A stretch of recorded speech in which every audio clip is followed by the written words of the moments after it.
Hey friends, how are you doing? This is Shug Bury here with Women's Hot Topics, and I have a show for you today. I am so excited about this topic. If you were to say my name, Shug Bury, and what's the number one topic I love to talk about? Yes, you're right, it's Jesus Christ. But the other one would be prisons, women in prison. And I have a guest for you today that will just make you smile. Not only is he funny, he is an excellent writer. And we're going to be talking about second chance hiring, because you know how I feel about that. His name is Dr. Mitch Pearlstein, Founder Emeritus of Center of American Experiment. We are so thankful to have him here today. Thank you, Mitch, for coming on. Oh, I've been looking forward to this. Thank you so much. Me too. Me too. Let me tell you just a little bit about him. And it's really hard to do because he's got such a biography. I mean, the things that this man has done, he can go sliding into home base knowing that he's done absolutely everything he can to make an impact on this world. And indeed, he has made an impact on my life. Mitch Pearlstein is founder emeritus of Center of the American Experiment. I know in Minnesota, y'all have heard about that. He's having served until 2015 as president for the center's first quarter century. Before his 1990 return to the Twin Cities, Dr. Pearlstein served for 2 years in the United States Department of Education during the Reagan and first Bush administration, where he held 3 positions, including Director of Outreach for the Office of Educational Research and Improvement. And just prior to his federal service in Washington, Dr. Pearlstein spent 4 years as an editorial writer and columnist for the St. Paul Pioneer Press, where he focused on, what does he focus on? Foreign and national affairs, which doesn't surprise me one bit. He also has been a special assistant for policy and communications to Governor Al Quie. You all have heard of him if you're from Minnesota. A research fellow at the Herbert H. Humphrey, there's a name I haven't heard for a while, Institute of Public Affairs at the University of Minnesota, and director of public information at Binghamton University, and a reporter for the Sun Bulletin, again in Binghamton, and columnist for City Business and Twin Cities Business Monthly. Wow. I tell you, you have been everywhere, Dr. Pearlstein, and I'm so thankful to have you on the show today. I just can't hold a job, evidently. Let me tell you a little bit about how I ended up communicating with him. I was listening to the TV, and a man on there, I was kind of half listening, was sharing about advocating for those who have been incarcerated, needing a fresh start. Now, you guys know incarceration and fresh starts just push my buttons. Jobs is the hardest thing for them to find. He is heralding a movement that has been a thorn in my side to find upward mobility positions for people leaving prison. Center of the American Experiment, as I had mentioned before, is where Mitch Pearlstein has become known to me. And it is more than just a think tank. For more than 30 years, the Center of American Experiment has been the most impactful and effective public policy organization in Minnesota. I get their newsletters, we attend their events, and I tell you, they are allowing us to broaden our scope of what's happening in this world. So please, if you would, go to their website, americanexperiment.org, for more information to see what they do. But also, if you would like Mitch to come and speak at your event, please find him at Mitch, M-I-T-C-H Pearlstein, Pearlstin, at americanexperiment.org. And you will be able to find him and look him up. Now, to get into the meat of it, I hope you're ready, Dr. Pearlstein. I just want to thank you for all of that prologue. That was wonderful. No problem. You can pay me later. It all works out in the end. But let me get to the meat of it if I can. You wrote a book called Second Chance Hiring. He also wrote this awesome book, which I absolutely enjoyed, called Riding into the Sunrise, friends. Al Quie, A Life of Faith, Service, and Civility.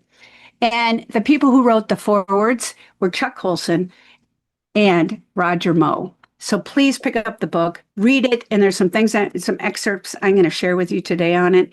But really, I want to talk about second chance hiring.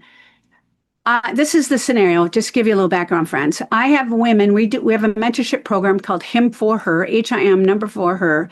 Look us up at himforher.org, where we mentor women inside of prison for a year, and we walk with them, called Continuum Mentorship, out for another year.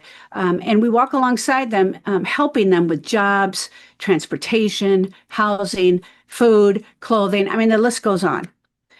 What frustrates me the most, which I have learned over the 25 years of working inside of prisons, is that someone might get hired. I might go into a very well-known corporation and share about this mentor who I feel will do a fabulous job for them. They meet her, they interview her, and they know what her criminal background is already, and they hire her.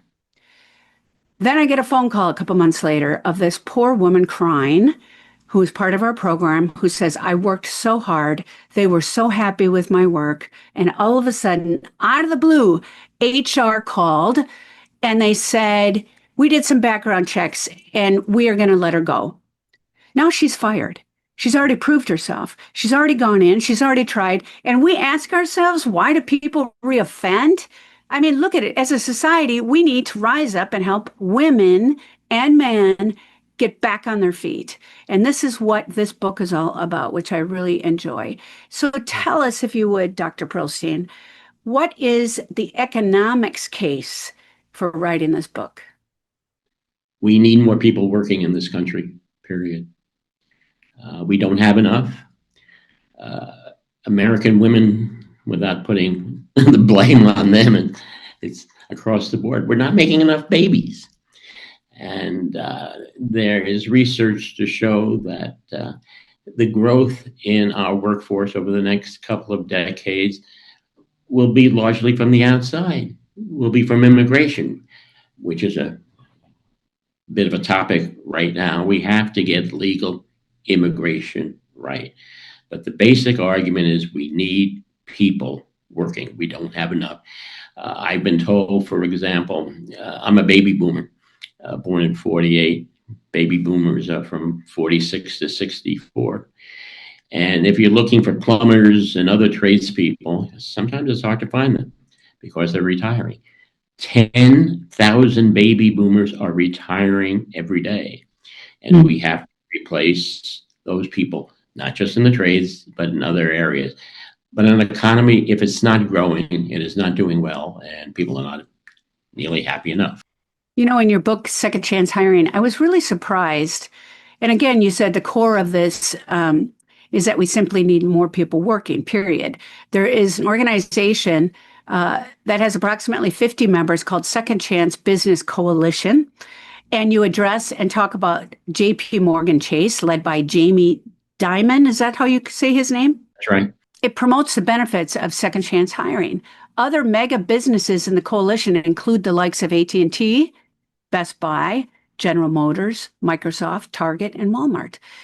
Now, Dimon wrote in 2021, get this, friends, if you own a company, I want you to listen and stay in tune to this.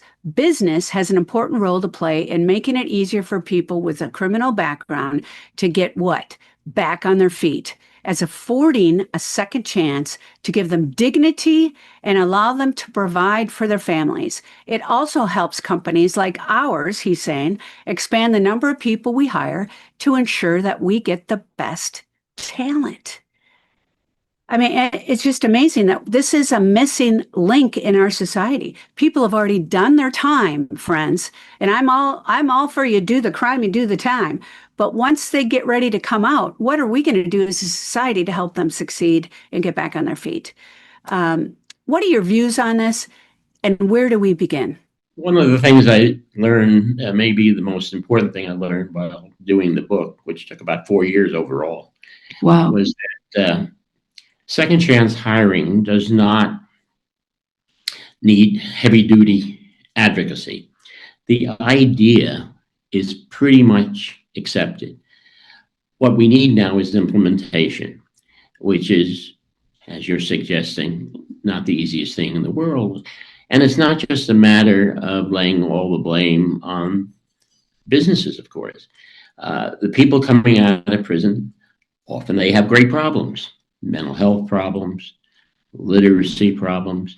They reoffend for whatever reason. An enormous percentage of people reoffend at one point or another. So I talk about how difficult second chance hiring is, but somehow it works.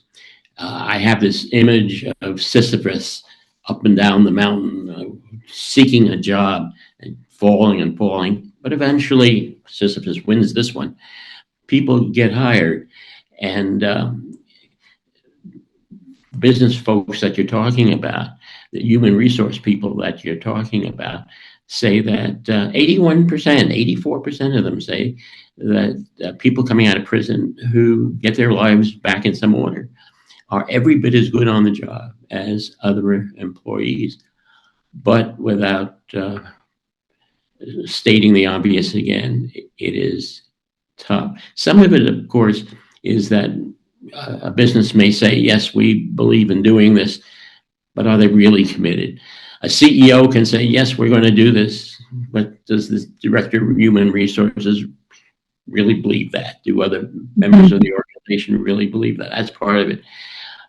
But again, there are so many problems in the lives of folks coming out of prison who have lived in poverty, who have been in mental health situations. You pull it all together, and it is hard, but we got to do it. Mm-hmm. And that means, and you're focusing appropriately on businesses. Businesses have to do the right things, not just make the commitment, but to know how to work with people coming out of prison more effectively. Mentorships, for example, are key. Mm-hmm.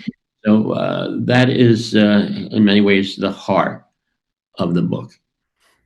I think also companies, like you had just addressed, the CEO might be all on fire on this, but HR might not be so much, or employees might be, stereotypical about someone who's been incarcerated. And it really is a corporate-wide training that needs to happen. I mean, we're all really, I hate to say this, Dr. Pearlstein, but we are all one bad decision away from prison. And that impacts all of us. You make me laugh because that's absolutely true. It is. When I go in and preach with these women, I look in their eyes and I'm like, they're no different than my next door neighbor. They have had some generational issues that have been passed down. But if we could make an impact today, we could impact their families, their children, their children's children. I mean, generations to come. And I think what you're writing is spot on. We need to encourage and motivate people to hire others. Now, there's an ethical case to this. What do you mean by that? You got to do the right thing. My wife is clergy, as I mentioned. She's a deacon in the Episcopal Church, recently retired. I'm Jewish, but I have to tell you, for every hour I've spent in a synagogue in my life, I'm up to 1,000 hours in Episcopal churches. And it is impossible, not that I would want to make it possible, to live in that environment, to live in a religious environment without wanting to do the right thing. So I have a chapter about doing the right thing. I get a little biblical here and there.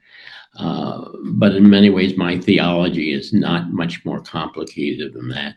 And prompting, more specifically, when I was getting ready to write the chapter on the ethical reasons, I was in church, and the bulletin that week had a quote from Hebrews about imagining yourself, thinking of yourself in prison with the imprisoned and being tortured with the tortured. And I said, I can take a hint. So I indeed followed through in writing the book, in that chapter specifically. That's great. That's wonderful. You know, you and Governor Quee had been chatting, and rhetorically, he asked you at an apt moment, you said, this is a quote from your book, during one of our morning conversations, how would you feel if you had no visitors? If nobody ever came, that's what more than half the people in prison probably face. People who are totally alone, feel totally rejected, yet then we expect them to turn out better. And when When they don't turn out better, we keep them in prison even longer. Every person needs a purpose in life. And how do we give it to them in prison? How can they gain it? How can they keep it when they come out? I think we all need to be thinking about that. And there's a difference, as you mentioned in your book, between self-confidence and self-respect. Al Quee was the best human being I've ever known, simply put. He died 2.5 years ago, exactly 1 month short of his 100th birthday. He was in Congress for 21 years. He was governor of Minnesota for 4 years. He spent about 40 years visiting prisons. And when you talked before about walking with someone, he really walked with people. And where he's concerned, where my wife is concerned, they can be more hands-on and being compassionate. I would like to be that, but that's not exactly my temperament. So my contribution was writing the Quee book, was writing the current book about second chance hiring, urging people to be good people. That's what it's all about, is giving people a hand up, not a handout. They got to earn it. They got to work. Right. And they need their self-respect, but we need to give them opportunities. They should go through the interview process. You should hire the right person and the right candidate for that position. But what's important is that you're even looking at this person and giving them a second chance. And I promise you that the people you're going to hire who've been incarcerated want the job. They want to do the best they can. They want to exceed. And the challenges that we have with corporations is some of them give them an entry-level job, which is fine, with no upward mobility. And I think if they do well in that entry-level job, if they have proven themselves to be a hard worker, there should be opportunity for movement within that corporation. Have you found that to be true? Yes. And I've also read that people who come out of prison and are working in an organization are more loyal than other employees for no other reason. They have fewer options to leave. So something else to keep in mind. Yeah, they really want to work. You had said that in a roundtable discussion about a dozen years ago, a friend who once did time in prison, but then spent decades leading a reentry program said, when we talk about redemption, we talk about forgiveness. And we talk about people moving back into the community. A lot of people, unfortunately, interpret that as some kind of a hug a thug. I thought that was a funny line, hug a thug. And that we're going to be nice to offenders. The fact of the matter is it's a public safety issue. I never thought of it this way. I think this was so well said. It's something we do because if they can get their lives in order, their likelihood of reoffending diminishes significantly. What a great concept. Yep. People are just so uncomfortable, though, quite frequently. We have to take into account fears of crime. Mm-hmm. A fear of crime is perfectly understandable. And that colors the whole effort to bring people into businesses. Mm-hmm. There are obstacles, fear of whether or not these folks are indeed healthy. Do they suffer from mental illness? I take it one step further, and I'm about the only person I know who has said this. Tattoos scare people away quite frequently. We have to take all this into account and recognize that the right thing to do is to help people in this way. That if you do it in the right way, it is safe. It's the right thing to do. You know, it's funny you say that about tattoos. I've heard you say that a couple times and in your book, and I snickered at it because you can't avoid tattoos in prison. I'm sorry. They're like almost every single person has a tat, whether it be on their neck or on their arms or on their backs. And what I have enjoyed doing is I love asking them about their tattoos. Tell me the story of your tattoos. And here you can have a really gruff man or a gruff woman and they look all tough. And you ask them to tell me about your tattoos. What's the story? And all of a sudden they soften and they look at you in the eyes and they start to share from their heart. Well, this is my grandmother who I love so much who passed away. And over here, this is my daughter. I mean, or they've got all these stories about all the different tattoos, and it's kind of like a diary of their life. Now, I see what you're saying, Dr. Pearlstein, about first impressions. And when that's a case, when they're interviewing, they can wear sleeves. There's things that they can do to help prevent that. But if you're an employer hiring people, it's hard to even find a white collar guy without a tattoo somewhere on his body. They've really become rampant. But I agree with what you're saying, and I hear your concerns, but they are everywhere, and we just have to figure out how to get around it. I would add to that, there are tattoos and there are tattoos. Mhm. And if I'm offended by someone who has tattoos, particularly on the neck and on the face, I'm distant. It's when I get to know them personally, have any kind of contact with them personally, that eases the situation. So we have to get to that point. I suspect some people think I'm overstating this obstacle. I don't think I am. No, But I don't think you are either. I think it's definitely an obstacle for people. you have to get to know the person Mhm. in some fashion to overcome that discomfort. Yeah, yeah, I see that. We were talking about fear of crime, Yeah. and like you said in your book, it's some of these stupid TV shows which I don't watch because I've watched enough of them to know they're not true. Like Orange is the New Black. There's no way a prison would allow you to do those things inside. So I don't I don't agree with them, and I think it gives a bad image to those that are incarcerated. Even harder for them to find jobs when they get out. Then, Correct. but the fear of the crime. One time I went to a church and I was trying to promote mentorship, which is what we do, prison mentorship, helping women leave prison. I was talking to a pastor and he had a response to me I never thought I would ever hear. He goes, Shug, everything you've said is good and well. And I agree with it. I think it's so important to give people a second chance and lift them up. He goes, but you know what? We have fear. We have fear, not of the woman we're helping. We have fear of some guy coming in with a shotgun and going to shoot my church up. That's her boyfriend. Yeah. Legitimate concern. It really was. Is it rare? Absolutely. But it's a concern out in society, and it's up to us to educate people on what to expect. And through our program, our mentorship program, we vet the women before we allow them to come into the program and find jobs, et cetera. But I think it's really important. These are concerns of people. They need to be prayerful on it, and they need to consider what would Jesus do. That's just my philosophy on the whole thing, especially when I'm talking to churches. But it is a fear of people.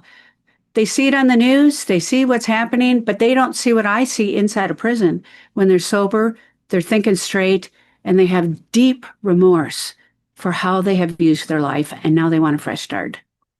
I frame it fear of crime, which I say is legitimate. Often people say it's just some kind of racism. No, sometimes it is, of course. But fear of crime is understandable given the amount of crime out there and given cop shows and given what neighbors are saying. And sometimes there is a hideous crime committed by someone who's been in prison, let out. This all colors the situation, making CEOs perhaps hesitant, making other employees hesitant about welcoming people who have been in prison. It's just one of the many obstacles faced by people trying to get back into society, to have a life, to overcome the biggest problem, biggest bad thing that they ever done, as if that is the only thing that they have ever done. There's a wonderful quote in the book. I quote somebody along that line. I just didn't get it in any poetic form right now. But we have all made mistakes. I'm not going to talk about mine, but you think back and you say, my goodness, I got lucky on that one. That not necessarily something illegal, and I wasn't caught. When I was a reporter in Binghamton, New York, for a newspaper called the Sun Bulletin with a magnificent editor, David Bernstein, I did a headline. I wrote a headline that he found offensive. If he had fired me at that point, my goodness, how my life might have changed, and not necessarily for the better. So we all have done things that we're not necessarily proud of, and we've been lucky. We've gotten away with them. Some people do something not necessarily much worse, and they're in the pokey. Mm-hmm. Mm-hmm. Pokey. You don't hear that word very often. I'm an old I like guy. it. I'm an old guy. I'm an old guy. In your book, you say helping ex-offenders get and keep good jobs. Here's the if. If pursued wisely in collaboration with potential employers, social service providers, and others, that second chance hiring is regularly a safe win-win for all concerned. And so, friends, I want you to keep this in mind. You're working with the prison, you're working with caseworkers, parole officers. They are all encouraging and want to help us help this person be successful upon reentry into society. You have a whole chapter on international reentry. I don't want to go into that right now, but some other countries kind of have it figured out.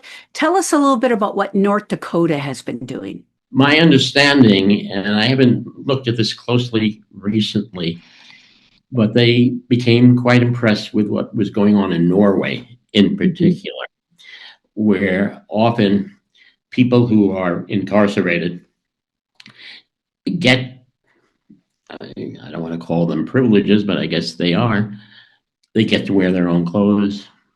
They get to cook their own meals. They have some real relative freedom in prisons. And something along those lines is often the case in any number of other nations where their policies are viewed as more progressive. I don't want to suggest that nothing good ever happens in American prisons. If I did, I'd be bopped on the head right away by some wardens who are very proud of what they're doing.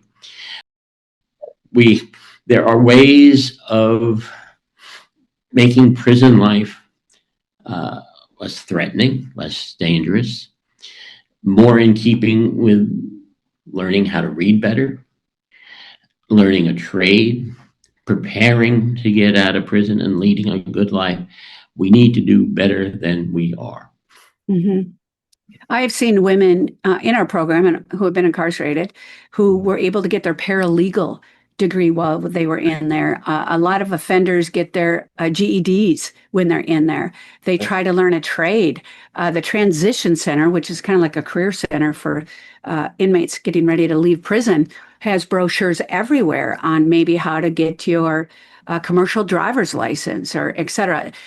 They are trying really hard inside a prison to do the best that they can with the limited resources that they have. But you guys, it's not like we're out of sight, out of mind. We as a community got to rise up and give them an opportunity to prove themselves in a job, to give them an opportunity to stand up with self-respect and have a do-over. Don't we all want to have a do-over? You talked earlier about something that was called the Redemption Project. Why don't you tell us a little bit about that? In many ways, this got the book started about 8 years ago now or so. A very good friend of mine, actually a former chairman of Center of the American Experiment, a very successful banker, wound up in prison for something that he was charged with doing. I'm not entirely certain that he was fully guilty of this, but putting that aside, he wound up in Rochester, the federal prison down there. And he was afraid that he would never make it out alive, but found out at some point, no, that just about everybody there, or a good portion, half, three-quarters, were just people who wanted to get out of prison and get on with their lives to their spouses. And he started talking to another friend of mine who had worked at Center of the American Experiment. And they were figuring out what to do to help these folks. And they decided once my friend got out, they would do a program, a project, which they named the Redemption Project, which would, in the original conception, work with people who were already in prison, get business people to go work with them in prison, and put together a reentry program, very much hands-on, to help these guys. Well, the program has changed a bit over time. I was asked to be a director about 5 years ago. Not that I had any, be real frank about it, real experience in incarceration questions, but I had friends who were running this show, and they wanted me as someone who knew something about nonprofits. So the project is still around, more than still around, doing great. Their recidivism rates for still a small, young organization are remarkably low. And what is distinctive about this project, this program, is they focus on the cardinal virtues of prudence, of fortitude, of justice, of temperance. And they have classes in prison and then outside, but the classes in prison, 12 weeks, 14 weeks, where the inmates are talking about such things. And the people teaching these, they're really not teaching. I had real doubts that this would work. These are very abstract, often very complicated, sophisticated ideas. And many of these people in prison have not done particularly well in school, but they are not taught. It's a matter of the Socratic method. They talk about becoming better men. But the program is still moving along really quite well. I am a director still. We just added a former member of the Minnesota Supreme Court as a director. And it was getting to the close of this little story. About 4 years ago, one of the people at the Redemption Project said, you should write a book about this. And I said, okay, that's a good idea. So I started writing the book. And frankly, again, this was the first book I've written. I've done, depending on how one counts, 7 or so, where I didn't go into it with any particular expertise. So I had to learn along the way. And I was like, pretty good book. And if you think it's a pretty good book, then it makes me happy. Well, I really do. Let me read you a testimony of somebody from the Redemption Project. It's a male, and there's a picture of him with his son. It's on the front cover of their website. And he said, during my incarceration, I was surrounded by individuals who endured my same mishaps, lived caged daily like myself.